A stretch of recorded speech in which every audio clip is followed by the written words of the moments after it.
صلی وسلم مولاي صلی مولاي صلی وسلم مولاي صلی مولاي صلی وسلم دائما ابدا على حبیبک خیر الخلق کل.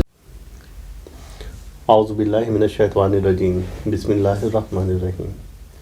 اللہم صلی علی محمد وعلی آل محمد بعدد المزمل والخصائص. ناظرین، تحفہ روحانیات میں ہمارا موٹو ہے کہ اللہ رب العزت نے انسانوں کے اعمال کی خرابی پر جادو اور جنات کو عذاب کی شکل میں مسلط فرمایا، اور اس کی مدافعت اس وقت تک نہیں ہو سکتی جب تک ہم اپنے اعمال کی درستگی کی طرف توجہ نہ دیں. ناظرین، اللہ تعالیٰ نے روحانیت کا ایک سمندر پیدا فرمایا ہے، اور اس میں جو جتنا غوطہ زن ہوتا ہے اسے اتنا ہی ملتا ہے. روحانیت کا تعلق روح سے ہے، نہ کہ جسم سے ہے، اور جو صاحب روحانیت ہوتا ہے وہی اس کا لطف اور سرور جانتا ہے. تو ناظرین کرام، آج کی اس ملاقات میں آپ ایک ایسی روحانی شخصیت سے روحانی فیض حاصل کر سکتے ہیں جنہوں نے عرصہ دراز سے روحانیت میں قدم جمائے اور محنت کی اور مسلسل محنت کی، اور اللہ پاک نے ان کو روحانی درجات عطا فرمائے. اور آج کل جیسا کہ سوشل میڈیا پر یا ویسے لوگوں کا تاثر اور کانسیپٹ یہ ہے کہ جو روحانی صاحب ہوتے ہیں ان کی بڑی لمبی داڑھی اور بڑے بڑے چوغے اور سر پر ایک بڑا سا کھلا اور ایک مزاج بنایا ہے. لوگوں نے اپنے ایک تصور اور تصویر بنائی ہے ایسے لوگوں کے بارے میں، لیکن ایسا نہیں ہے. بعض لوگ ایسے بھی ہیں جو کہ اپنے آپ کو پوشیدہ رکھتے ہیں، ظاہری حلیے سے بھی پوشیدہ رکھتے ہیں، لیکن ان کی روح روحانی سفر پر رواں دواں ہوتی ہے. تو اس میری بات کو آپ شاید اس ایک ویڈیو کلپ سے اچھی طرح سے سمجھ جائیں گے. پہلے یہ ویڈیو کلپ آپ دیکھیں اور اس کے بعد آگے بات ہم کرتے ہیں. مٹ کر دیا ہے. لباس کا تعلق معاشرت سے ہے، مذہب سے بالکل نہیں. یہ کیسے ممکن ہے کہ ایک ایسا دین جو بقول ہمارے ساری کائنات اور تمام زمانوں کے لیے اتارا گیا، وہ لباس کے لیے کسی ایک خاص یونیفارم پر اصرار کرے؟ اور ہم اتنے معصوم ہیں کہ الاسکا کے برفیلے میدانوں میں یا نیوزی لینڈ کی منجمد پہاڑوں میں بھی اگر کوئی اسلام قبول کرے تو ہم اس سے کہیں گے کہ اسلام کی تعلیمات تو ہوتی رہے گی، پہلے شلوار پہنو اور اسے ٹخنوں سے اوپر رکھو. اور یہی رویہ ہمارا داڑھی کے سلسلے میں بھی ہے. لیکن داڑھی تو مولانا آپ نے بھی اتنی لمبی رکھی ہوئی ہے. الحمدللہ، مگر اپنی مرضی سے رکھی ہے. دین نے فرض نہیں کی مجھ پہ. دین میں داڑھی ہے، داڑھی میں دین نہیں. سنت موقدہ ہے، رسول اللہ کی تھی. جو آج کے رسول ہیں وہی داڑھی رکھتے ہیں. بالکل درست فرمایا آپ نے، لیکن داڑھی عشق کا آغاز نہیں، انتہا ہے بیٹے. عشق جب انتہا کو چھوتا ہے تو عاشق کا جی چاہتا ہے کہ وہ بھی دکھنے میں اپنے محبوب جیسا بن جائے. کیا خوب کہا ہے کسی پنجابی صوفی شاعر نے، سیونی مینو رانجھا آکھو ہیر نہ آکھو کوئی. کہیں ہم غلطی تو نہیں کر رہے ہیں کہ عاشق کا پہلا قدم عشق کی آخری سیڑھی پہ رکھوا رہے ہیں؟ کیا وجہ ہے بیٹے کہ اتنے لمبی لمبی داڑھیوں والے 3-3 4-4 حج کیے ہوئے حاجی صاحبان اسمگلنگ کرتے یا جھوٹ بولتے عام نظر آتے ہیں؟ وجہ یہ ہے کہ مجھ جیسے ناسمجھ عالم سارا زور داڑھی رکھنے اور شلوار پہننے پر ہی دیتے ہیں. کہیں ہم غلطی سے عاشق رسول کے بجائے عاشق ابو جہل تو نہیں پیدا کر رہے ہیں؟ کیونکہ داڑھی تو ابو جہل کے بھی تھی. لباس بھی وہی تھا جو رسول اللہ زیب تن فرماتے تھے. ترتیب الٹی ہے بیٹے. پہلے ظاہر نہیں، پہلے باطن کو ٹھیک کرو. اندر آگ لگاؤ، باہر خود بخود آئے گی. ورنہ یہی ہوگا کہ لوگ حرام کی کمائی جیب میں ڈالے حلال گوشت کی دکان ڈھونڈتے پھر رہے ہوں گے. اسلام یا میوزک اور اسلام یا پتلون میں سے یا نکال دو. یہ مت بھولو کہ اس ملک میں اسلام کی سب سے زیادہ خدمت دو ایسے آدمیوں نے کی ہے جن کے داڑھی بھی نہیں تھی اور جو کوٹ پتلون پہنا کرتے تھے، محمد علی جناح اور علامہ اقبال. آج تم بڑے فخر کے ساتھ ان دونوں کے نام کے ساتھ رحمت اللہ علیہ لکھتے ہو. مقدمے کا فیصلہ کل سنایا جائے گا. ناظرین، بات ہو رہی تھی کہ روحانیت کا سفر کیسے اور شروع کیا جائے، اور اس میں ہمارے جسم کا روح سے کوئی ایسا تعلق نہیں ہوتا. روحانیت روح لفظ سے ہے، محسوس کی جا سکتی ہے، جسے آنکھ کی نظر سے دیکھا نہیں جاتا. تو جناب محترم صلاح الدین صاحب آج ہمارے ساتھ تشریف فرما ہے اور یہ اپنے روحانی سفر کی رودات سنائیں گے.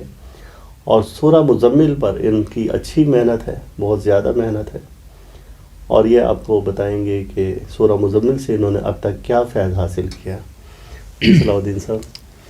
جی نحمدہ و نصلی علی رسول الکریم. اما بعد فاعوذ باللہ من الشیطان الرجیم. بسم اللہ الرحمن الرحیم. اللہم صلی علی محمد وعلی آل محمد بعدد مزمل والخصائص. بسم اللہ الرحمن الرحیم.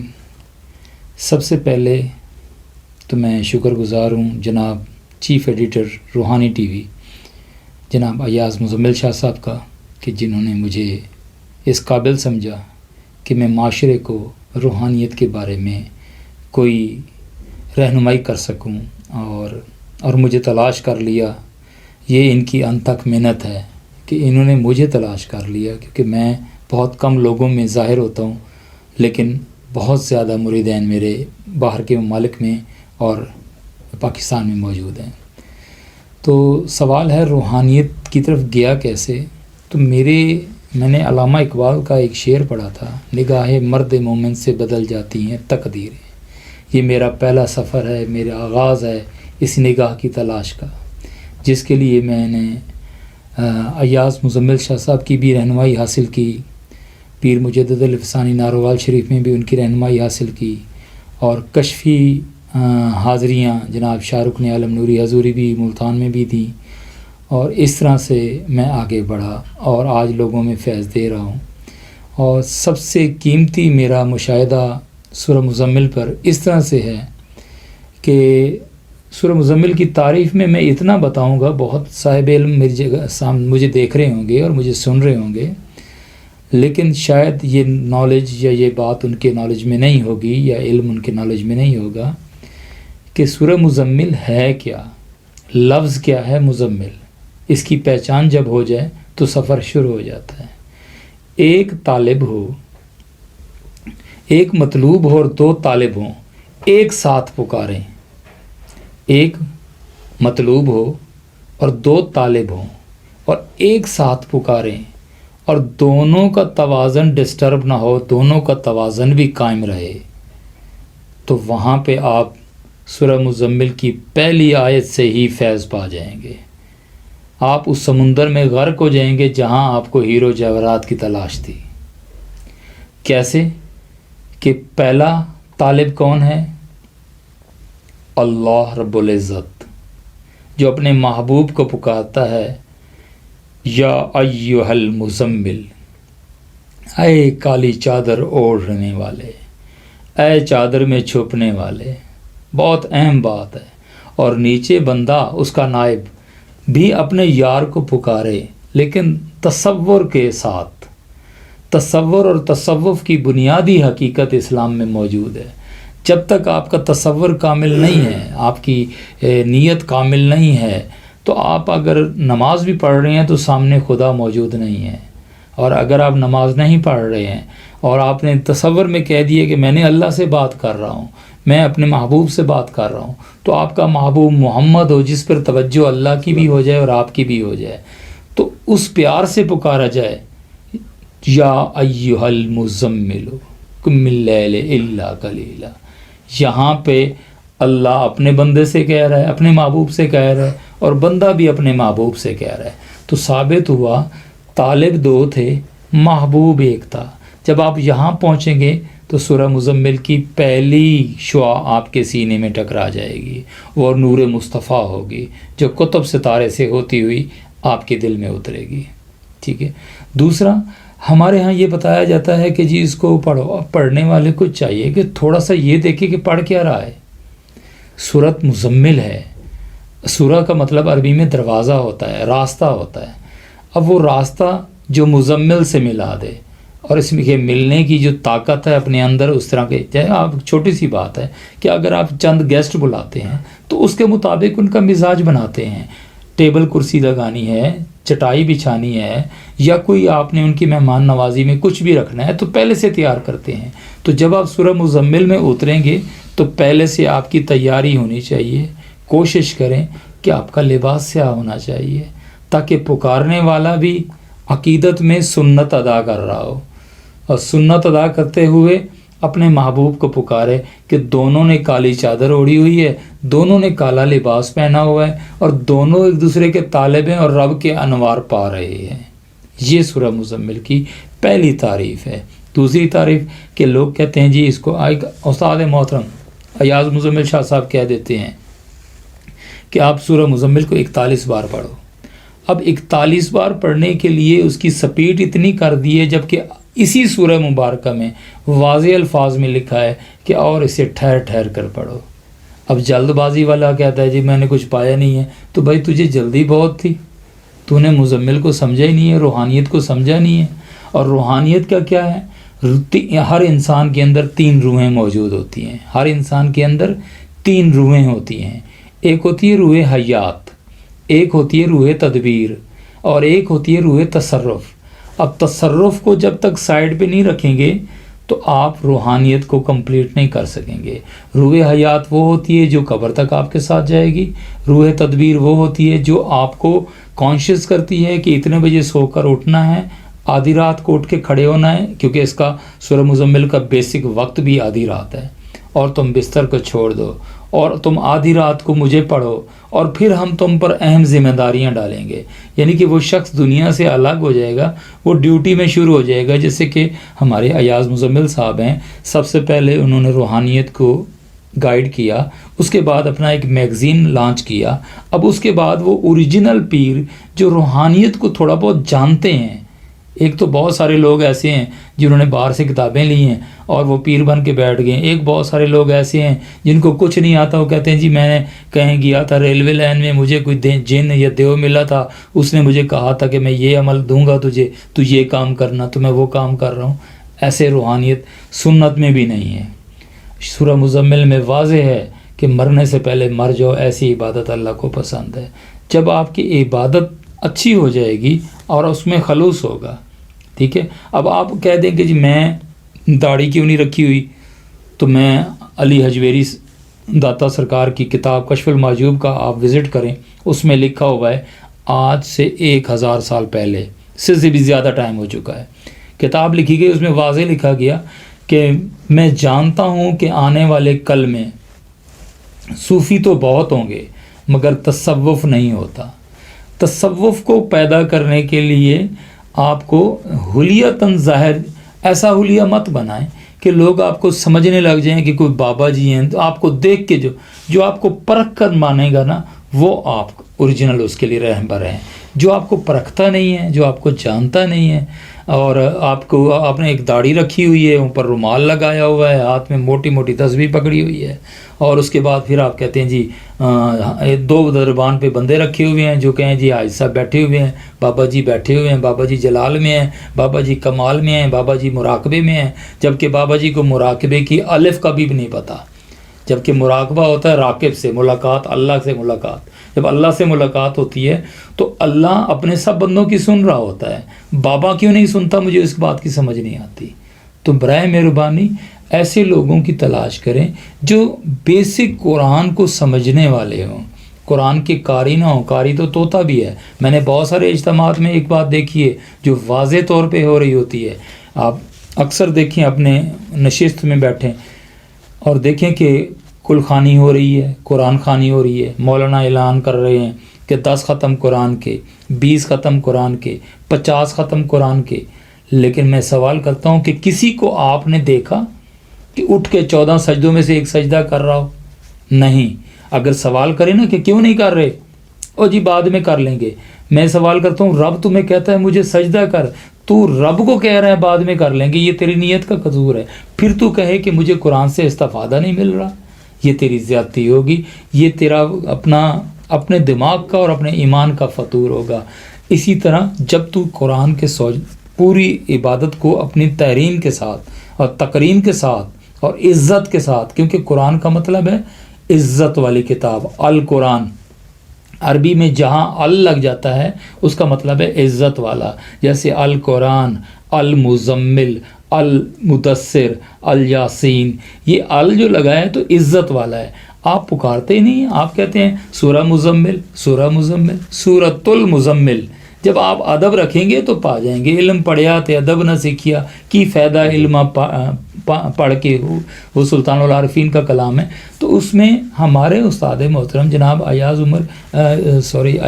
مزمل صاحب ایک واضح الفاظ میں یہی پیغام دیتے آ رہے ہیں اپنے میگزین میں، اپنے رسالے میں، اپنی سالانہ جنتری میں جو 2020 کی بھی شائع ہو چکی ہے، کہ خدا کے لیے خدا کو تلاش کرو مگر ادب کے ساتھ۔ یہ نہیں ہوگا۔ اکثر لوگ یہ شکایت کرتے ہیں جی ہم نے سورہ مزمل کو اتنی بار پڑھا کچھ نہیں ملا ہمیں۔ اکثر لوگ یہ کمپلین اصل جو پیروں کا قول ہے، میں آپ کو یہ بھی کلیئر کرتا جاؤں، پیر کا کام یہ ہوتا ہے، کچھ کام اور نہیں ہوتا، تعویذ دینا کام نہیں ہے پیر کا، دعائیں کرنا، دعائیں لینا مریدوں کا کام ہے، کرنا پیر کا کام نہیں ہے۔ پیر کے پاس آئیں گے دعائیں لیں گے تو وہ دے گا، نہیں تو خود سے نہیں دے گا۔ اصل کام پیر کا یہ ہوتا ہے، چاہے شاہ رکن عالم نوری حضوری ہیں، چاہے پیر بہاؤدین ذکری ہیں، چاہے فرید الدین گنج شکر ہیں، پیر دا کام ہے مرید نو رب نال تے مصطفیٰ نال ملانا، مصطفیٰ دا کام ہے رب نال ساری گل منوانا۔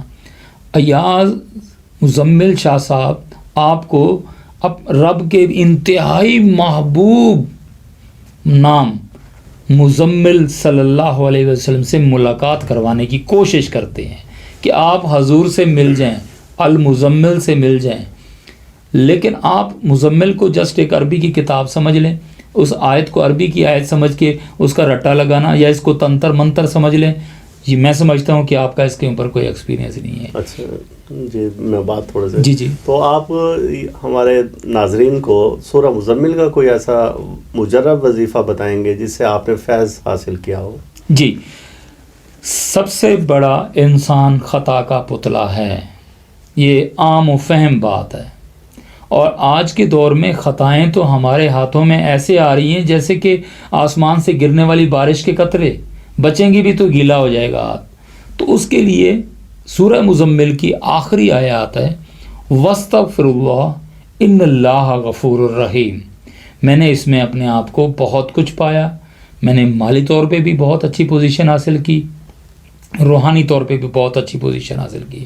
کیوں کہ اس میں استغفار بھی ہے، اور اللہ کے آگے اپنے جو اعمال کی ندامت ہے وہ بھی ہے، اور اس کا استغفار کمپلیٹ ہوتا ہے اور وسیلہ ہوتا ہے سورۃ مزمل۔ اور اس وسیلے سے ہم جب بھی ذکر کرتے ہیں، اب آپ یہ کہیں گے جی میں 500 بار پڑھ لوں، ہمارے ہاں یہ بہت بڑا مسئلہ چل رہا ہے۔ دین کی کوئی بات بتائی جائے، سب سے پہلے اصحاب کے دور میں، تبع تابعین کے دور میں، اولیاء کی دور میں اگر کوئی اللہ کا ولی کوئی ذکر اللہ بتاتا تھا تو کسی کو جواب لینے کی ضرورت نہیں ہوتی تھی کہ آگے کیا جواب دوں۔ یہاں تو منٹ سے پہلے پوچھتے ہیں حضرت کتنی بار کرنا ہے اور کتنے دن کرنا ہے، حضرت کتنی بار کرنا ہے، کتنے دن کرنا ہے۔ میں کہتا ہوں وَاسْتَغْفِرُ اللَّهَ إِنَّ اللَّهَ غَفُورٌ رَحِيمٌ، ہر نماز میں 1000 مرتبہ کرو۔ آیت استغفار ہے یہ، ہاں آیت استغفار ہے جی۔ تو اسی وجہ سے کہ اس میں آپ 1000 دفعہ کریں گے، پھر آپ مجھ سے بڑھیں گے کتنے دن کرنا ہے، تو مجھے کیا پتا بھائی تمہاری معافی کب ہونی ہے اور تمہارے گناہ کب ختم ہونے ہیں۔ تم ڈیلی گناہ کرو، تمہیں ڈیلی پڑھنا ہوگا 1000، اور اس کا بدلے میں اللہ تم پر رحم کرے گا اور تمہارے معاملات میں آسانیاں پیدا کر دے گا۔ کوئی بھی پریشانی ہو، مشکل ہو، آزمائش ہو، امتحان ہو، تو آپ کا کہنا یہ ہے کہ آپ آیت استغفار کا ورد کریں، اور اب تک انہیں جو بھی فیض ملا، جو بھی تصرف ملا، جی تو آیت استغفار سے پایا۔ بے شک اس کی وجہ یہی ہے کہ انسان جب بھی باہر نکلتا ہے دھول مٹی پڑتی ہے، اور دھول مٹی کو صاف کرنے کے لیے استغفار ہی سب سے بڑا کلمہ ہے، جو کہ سورہ مزمل میں تحفہ کیا گیا ہے، اور جس کو سمجھنے کے لیے تھوڑی سی محنت چاہیے ہوتی ہے، تھوڑی سی توجہ چاہیے ہوتی ہے کہ یہاں کیا ہے، وَاسْتَغْفِرُ اللَّهَ إِنَّ اللَّهَ غفور الرحیم۔ اس میں ہم نے استغفار کی اور اللہ کو کہہ دیا بے شک تو ہی غفوریت کرنے والا رحیم ہے۔ یہ دونوں اسم اعظم بھی اس میں آگے آتے ہیں، اور ان اسم اعظم کی برکت سے اللہ متوجہ ہوتا ہے پچھلے گناہ جو کہ ہمیں معلوم ہی نہیں ہوتے ہیں لیکن گناہ ہو جاتے ہیں۔ فار ایگزامپل، ہم نے کسی کی گالی سن لی، روڈ پہ چلتے ہوئے گالیوں کے رواج عام ہیں، برہنگی لباس کا رواج عام ہے، بہت سارے جھوٹ بولنے کا رواج عام ہے، ہم روک نہیں سکتے، لیکن واستغفار پڑھ رہے ہیں تو ہم پر اس کی رجت نہیں آتی ہے۔ جی، اور اس کے علاوہ آپ ناظرین کو یہ بتائیں گے کہ آپ نے سورہ مزمل کی برکت سے اب تک کیا حاصل کیا، روحانی فیض یا دینی یا دنیاوی؟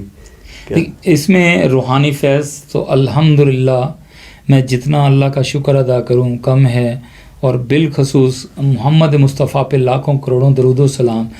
اس برکت سے اکثر رہنمائی مصطفیٰ کریم کی شفاعت کے ساتھ، ان کی زیارت کے ساتھ میں نے پائی ہے روحانیت میں، اور ابھی بھی بلکہ کبھی بھی بہت ساری نشانیاں میرے پاس موجود بھی ہیں، میرے وجود کے ساتھ منسلک ہیں کہ مجھے حضور نے بہت نوازا ہے، محمد صلی اللہ علیہ وسلم نے مجھے، مزمل صلی اللہ علیہ وسلم نے مجھے بہت نوازا ہے، ٹھیک ہے۔ اور اس کے بعد جو دنیاوی لحاظ سے ہے وہ الحمدللہ میں اتنا صاحب وسائل نہیں تھا، الحمدللہ مال و زر کی کوئی کمی نہیں رہی، کسی قسم کی کوئی پریشانی نہیں رہی، اور جتنے بھی میرے احباب میں دشمن حضرات تھے وہ اپنے منہ کو کھا کے واپس پلٹ گئے۔ علاوہ ازیں میں نے اپنے محترم بھائی ایاز مزمل صاحب سے اسی طرح سے سورہ مزمل کا پیالہ حاصل کیا، جس کی برکات اس سے بھی کہیں زیادہ میں نے پائی، اور اس کے ساتھ نگینہ حضرات حاصل کیا جو سورہ مزمل سے ہے، اس کی برکات سے میں ہزاروں لوگوں کو یہاں سے بیٹھ کر وہاں دم کرتا ہوں، کوئی دبئی میں ہے میں یہاں سے دم کر رہا ہوں، اس کو شفا پہنچ رہی ہے۔